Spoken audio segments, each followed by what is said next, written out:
Okay, so this is the typical format of a one-on-one for questions that sell exercise. So what we do is we start off by making sure we understand the problem that we solve from the perspective of the person we're talking to, not just ours, not the people we hope to talk to, but the people we were actually going to be talking to. Because our questions are a superpower, our way of focusing them on the things that they should be caring about and that we do. So, not what we want or what we like or what would be ideal, but what they care about. So, we're going to go through all of these questions, kind of make sure that we're focusing on the right thing. You may have to do this for different personas that you talk to, end users, managers, economic buyers, because people will be at different levels. By the time you get to an economic buyer, they're going to probably be at least at the interest level. They're going to know about it because somebody gave it to them. They're going to go far beyond curiosity. Curiosity is much more at the first call level, maybe even at the phone call level, or the getting the appointment and starting the conversation. So the idea is to certainly practice on this. It'll be very helpful for you to get honing in on what questions, what type of questions will be the most effective at each stage. And just breaking down the sales call into this building process will be helpful. So we'll go through this. I wanted to kind of give an intro, and then I'll do an outro as well. Down to kind of getting to the best ones and then trying them out and then hooking back up after I've had some feedback with them. Yeah, yeah. I mean, I read Great. through them, and you clearly applied the course really well. How was the format of the course as far as being helpful, being aligned with what you do? Well, I think the format aligns, I think, just with sales in general, just the way that you've broken it out from, attention, interest, desire, and action, and then bucketing the questions in those stages because each one builds on each other. So I think it's a very logical flow and it ties right in.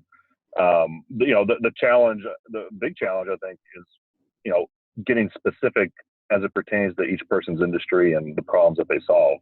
Yeah. Now, the only thing that I really had a concern with is, the problem you solve. Now, how do you relate that to the person you're calling on? Because, like, I think in your case, the decision or the gatekeeper of the decision and the benefactor of what you do are very two different people. Is that true? Or Yeah, it touches multiple people in the organization. As from the employer standpoint, who cares the most? Human resources, number one, because they're having to deal with employees and hire and fire and retain, but also finance. Healthcare is a top three expense at any company, so that's getting more attention. And then obviously, the employees are the insured. So if the insurance isn't usable or affordable, then they're going to make a lot of noise, and then that's going to go up the chain. So that's all the different areas I could start okay. with what I do. And where do your deals typically get stuck? Are you having a hard time getting in? Are you having a hard time staying in, keeping momentum? I would say staying in Yeah. because the sales cycles can be fairly long. It's counterintuitive in my industry. You would think that people would change at their renewal, but that's actually the worst time to do that because you have your insurance renewal coming up, so you want to do things off cycle. But for that reason, people just went through this cycle, most people at the end of the year. Yeah. So how many people want to talk to me right now about it? Right. It's your slow time of year. Right. But so really between now and I think July, though, is really when I can fill up my pipeline to make that most impact towards the end of the year. Because once I get past a certain point in the year, then I'm talking about the next year. I can't affect the next 6 months. Okay. And how does this compare to your previous approach? Were you taking a question-based approach, or were you taking a pitch-based approach, or what was your style, or is your style? Yeah, it's very question based. Yeah. I'm an introvert by nature, believe it or not. So that's why sales was kind of easy early on. Just ask a lot of questions. I've evolved that though to putting more context around the questions and adding more kind of second, third, and fourth layer kind of tertiary questions. To kind of really draw out. So like throughout the course, when you're saying, tell me an example. Can you give me another one? What have you tried in the past? Those sorts of things. Those are questions I've already been asking. Yeah. But I've never thought of it through the AIDA model before, which, I think a lot of times when I'm, talking with someone, I don't know where they are in that scale. So I think by default, starting at the first step and engaging where you are is not something I've done in the past. So that's what I'm going to be using a lot of these questions for. Not a lot of the feel and what if. I haven't done a ton of that. Yeah. Because what do you typically run up against at first? They view you as a commodity, or they want to view you as a commodity? Well, it's insurance. Yeah. So that immediately people get chills on the back of their neck. And, when I think of insurance, it's expensive and, I don't really need it until I need it. Right. So for that, so I totally get thrown into, people Expense. thinking if I say the word insurance, yeah, I mean, I'm not selling individual insurance. I'm not the guy with, the pads on my blazer elbows, going out and talking about life insurance policies. So I have to kind of break that mold. And then also in this industry too, there's a lot of, you're talking about concepts. There's no product necessarily. It's ideas. And there's a lot of, well, hire me and then I'll do this kind of mentality. And I think that's worked out not so well in the past. So people are very skeptical if you come in saying you're going to do something, if you're actually able to do it. Yeah. And then also the other thing is relationships. The CEO may know a guy that's his buddy that does the same thing. Maybe not very well, but I don't care. I never ran into that in payroll and HRIS. Yeah, because they want to view this as a commodity. They want to see you as equal to everybody else, and it comes down to price, or that's what they think. Right. Yep. And what they don't understand is if you start having insurance brokers on the health side quote out your insurance, everyone's going to get the same quotes because the carriers, they're not going to play favorites. Yeah. So, so for that reason, there's a little bit of that, hey, we need to talk strategy and, so there's questions around, how the last renewal went. Sometimes that can, affect the conversation and how open they are to look. Also, with the labor market now, it's tough to attract and retain employees. So besides compensation, benefits is an important value proposition. Okay. And which area would you like to focus on today? What can I help you with most, I guess? Well, I'd like to maybe look at these questions and number one, I mean, am I thinking of them the right way? Right. I mean, I think it all starts with the problem that I solve. I think if I can kind of get your feedback on that, then that could help also shape almost the rest of the questions if I have that down. Yeah. I mean, because that is the problem you solve. But when you also have to think, is this the problem that the person I'm talking to cares about? Could be. Yeah. I don't know. I'm just posing that. Yeah. When I think about who I'm talking to, right? If it's human resources, there's an element of they want their job to be easier and simplify things, streamline things. But then also, they have to deal with the employee So if the insurance isn't usable or affordable, they're going to make a lot of noise. And also too, HR, they don't really have the business acumen and procurement acumen that a lot of other divisions in the company would have. So what does that mean? Well, they typically don't have a business plan. And, when you talk about, okay, our costs are going up X% this year, and that means, $150,000, a lot of times they don't quite know what to do, but then that's when, finance has to kind of step in and say, what are you doing? Yeah.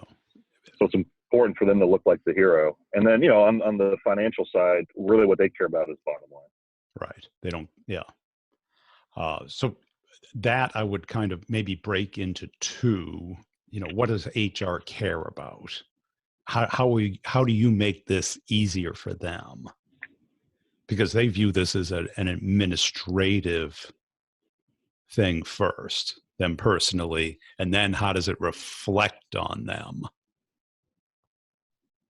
Mm-hmm. Because like if you're selling a benefit to the employees, yes, the employees like it, but if HR has to do something, that the employees better like it. It's right. Yep. Yeah, exactly. I don't think they're the change agents within a company. HR, they're kind of the executors of what people want and do things that are easy for them and keep them out of trouble. Is my I agree.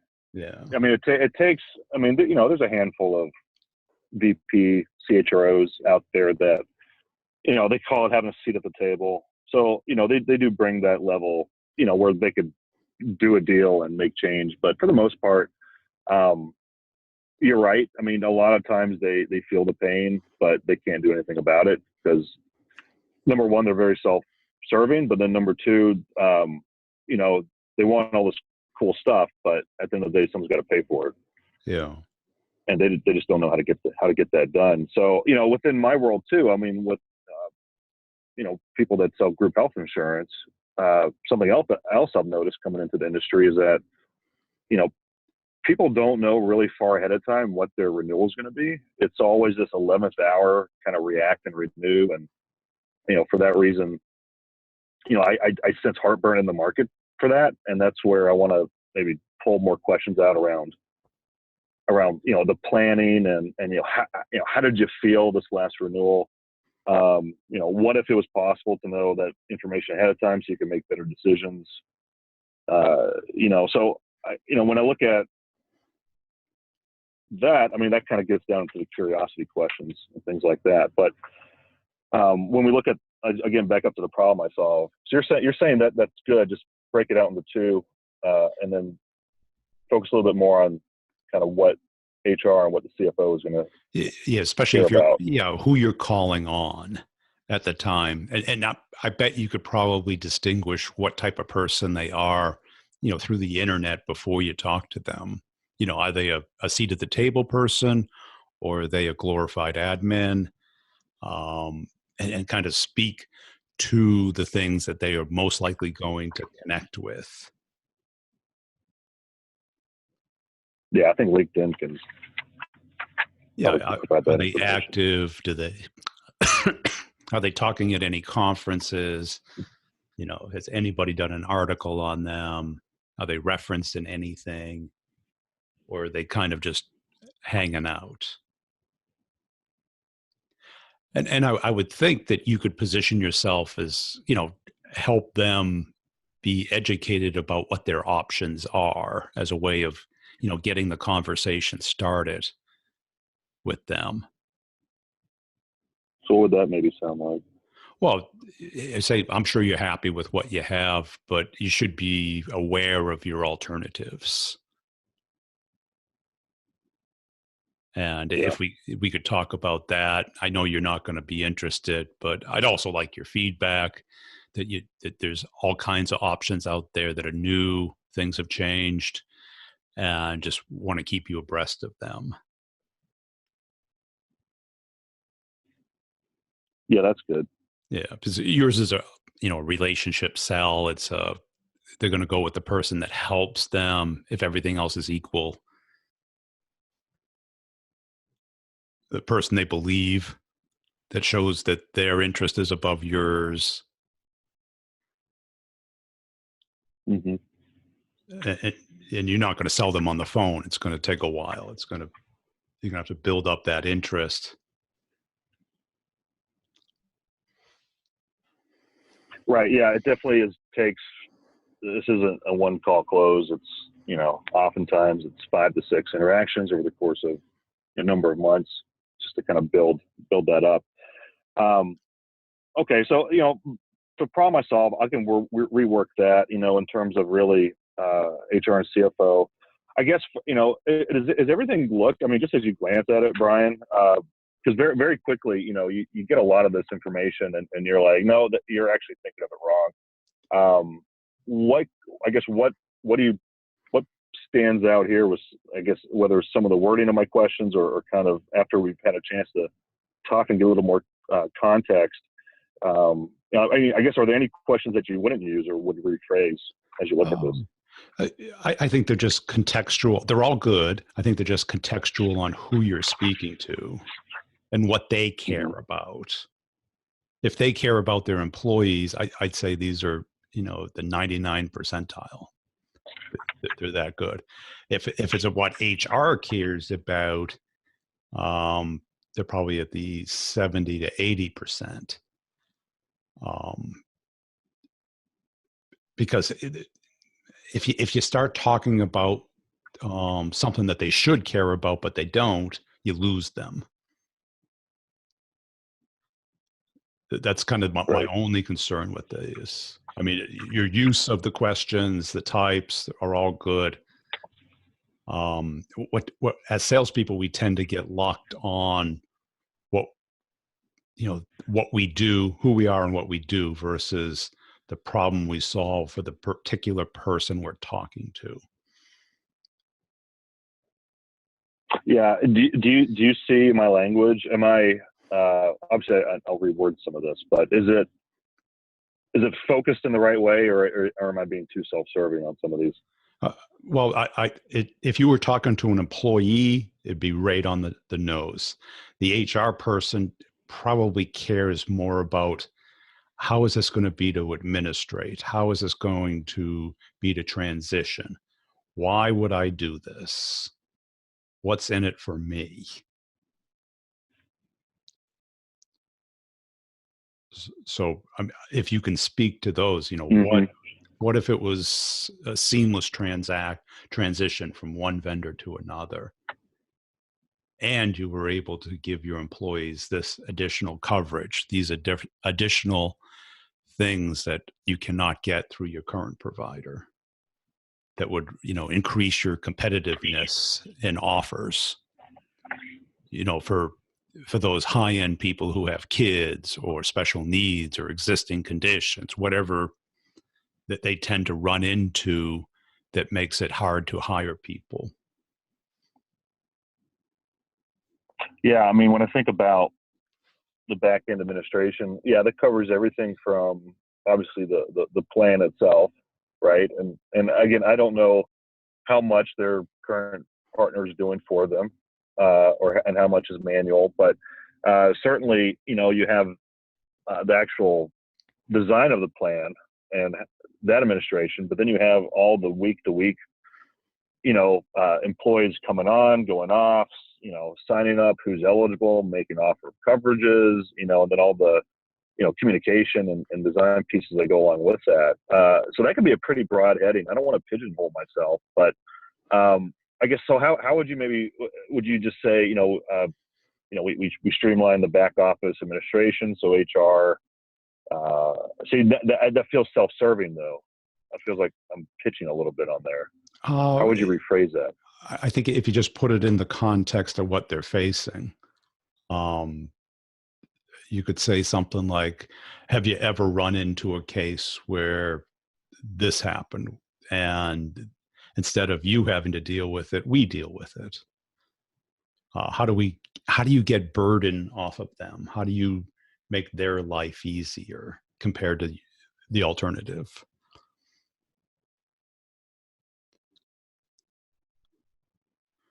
So really, that's probably me asking Yeah. what their current, walk me through your process kind of question Yeah. Or too. yeah, or maybe give an example of a company they may have heard of. Before we came in, they spent a lot of time doing this. Do you ever get bogged down in paperwork, trying to, between you, the employer, the employee, and the insurance company, and you're held responsible? It, if you could make a list maybe of the things that you do differently that pertain to the, that HR person who you're talking to. So how you mean just kind of have my value added services Yeah, handy? but yeah, instead of putting it into a statement, we do this, this, and this, put it into a curiosity question, like a what if you didn't have to do this? When this happens, we do this for you. How would that impact your schedule? Yeah, I like that because then it's helping them think of the possibilities. Exactly. Yeah. It gets them to step back, which is you've explained all my questions. Yeah.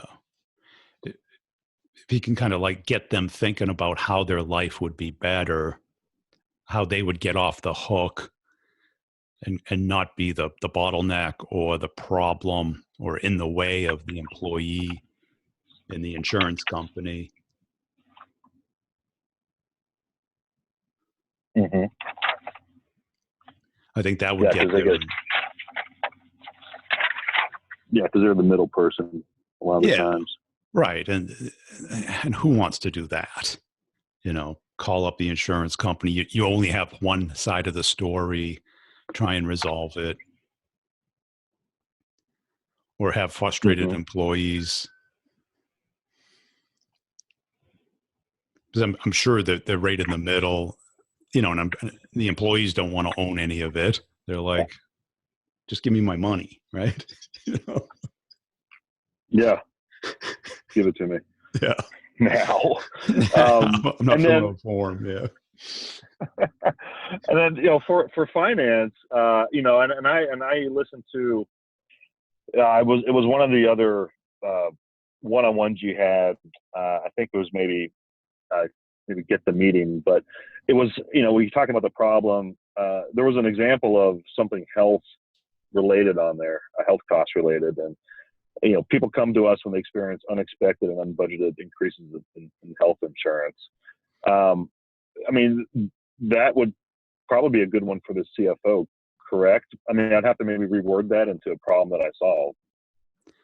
Yes. Yeah. That'd be great. The CFO would love that because they're all about predictability and they hate surprises.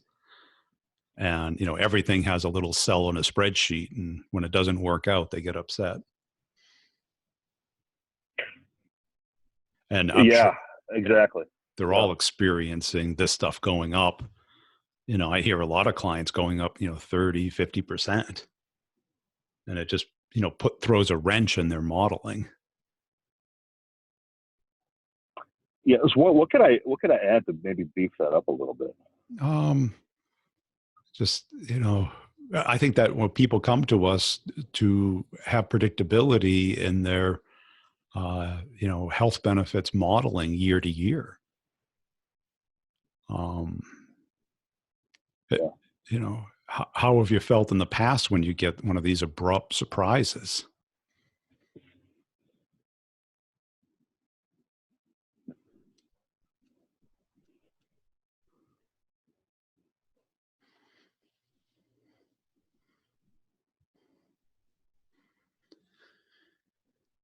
Good. Yeah. I'm just writing this down. Yeah.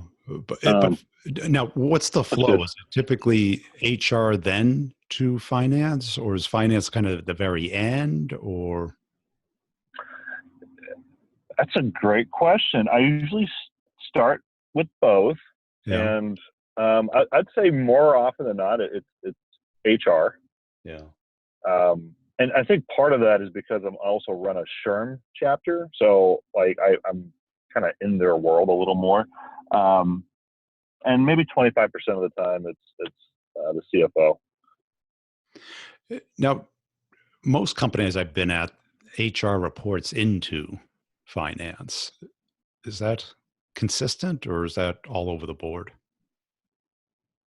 It's all over the board. Yeah. Yeah, it depends on the size of the company. Smaller ones, they might run up the finance. In other companies, they have the full, kind of C-suite HR position that reports up to the CEO. But no, I mean, you're right. So it's obviously I just went through a cycle with a company where HR reported to the CFO. I started with the CEO. He pushed me down to the CFO. Pretty much got the CFO on board, but then HR basically kind of did the block. Didn't want to change and muddied the waters enough so that we kind of ran out of time, and then we got to try again this year. Yeah. So yeah, I have to involve both, whether I like it or not. But I can usually, finance is usually a stronger message because they're holding the purse strings. Right. It's more quantitative. Exactly. Versus just personal win. I think. And that's where, I was going to say, in the finance world, normally when people buy group health insurance, they just buy it through the carrier, and it's like fully insured. But the trend is to move towards companies taking on more risk themselves and actually managing their health plan kind of standalone, and they call that self-funding. So the risk there is if you get a big claim or something, well, you're on the hook. The Blue Cross or Cigna or whoever isn't going to say, pick that up. But at the same token, you can save 15 to 20% off your healthcare costs in this model. And that's usually, one of the top things, if not the top thing to talk about with the CFO. Yeah. Yeah. They definitely would like that. Anything that would scare the hell out of them. Or that gets people's attention.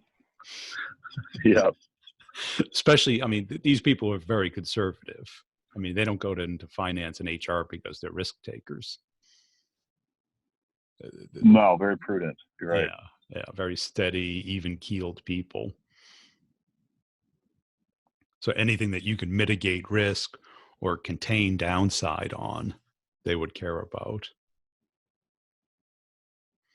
And I would think it's the type of sale that you just need direction, momentum, and control over. If you have that, I mean, over this, since it's a long decision process because of the calendar year, that, getting the momentum and the interest built over time is what you really want to do, versus the kind of more like probably your payroll thing that was more of a rushed thing, switch.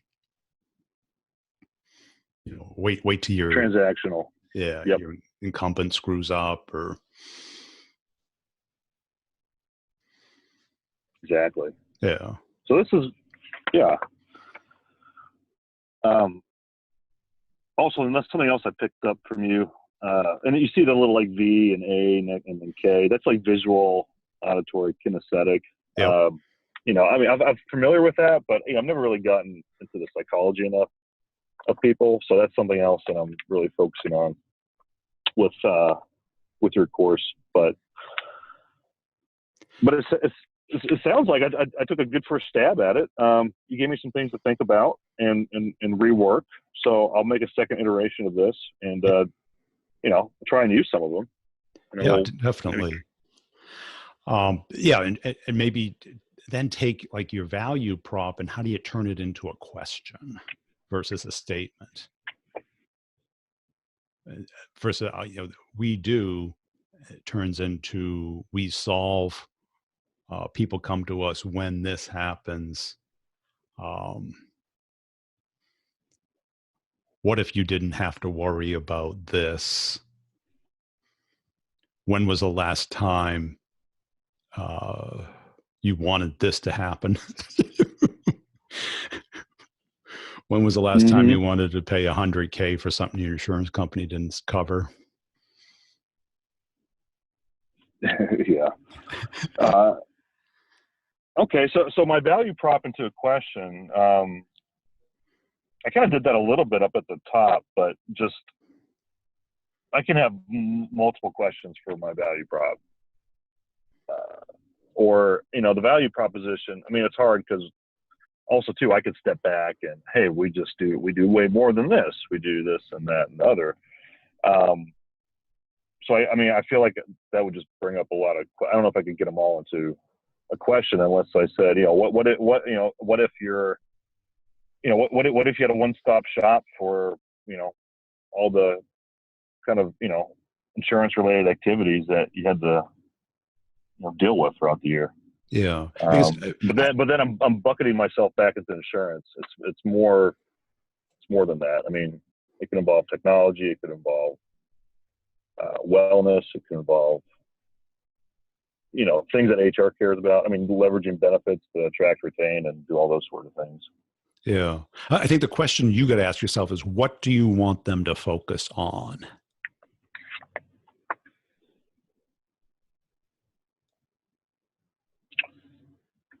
And then how do I create a question to get them to focus on that? Yeah. I mean, I want them to think about their last renewal and if it could be better. Okay. So you want them to focus on the last renewal and the pain that they ran into. So maybe list the typical pains that people run into and then say, what if when you renew, it went seamless and predictable and you had your costs well understood and modeled. Something like that would get them to focus on that without, again, talking about you. Yeah, I mean, I like that, and then also that starts thinking about the next renewal, because that's really what my end goal.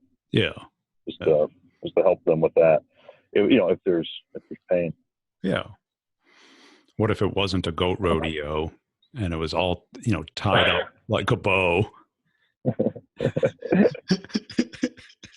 That's funny. Yeah. Okay. Great. Cool. Well, thanks, Brian. We're at time, so I appreciate it. Okay. Yeah. Anything else for me? But I really appreciate you kind of talking me through the exercise. I think it's good. And I think once other people start going through it too, it'll help them think. And at first you don't think you need the course, but you need it. I mean, that's our job. We're professional question askers. We are. And if you wing it, what's the likelihood you're going to have that question in your quiver? It's like you'll have it 5 minutes after you leave, right? You'll be in the car and you go, "Boom, damn, I should have asked this." Tip of the tongue. Yeah. So I'll put this up in the course and keep an eye out for the other ones as well. And feel free to schedule another one when you're ready, and we can kind of polish them up. Excellent. Great. Thank you, Brian. Appreciate the time. All right. Talk to you later. Bye.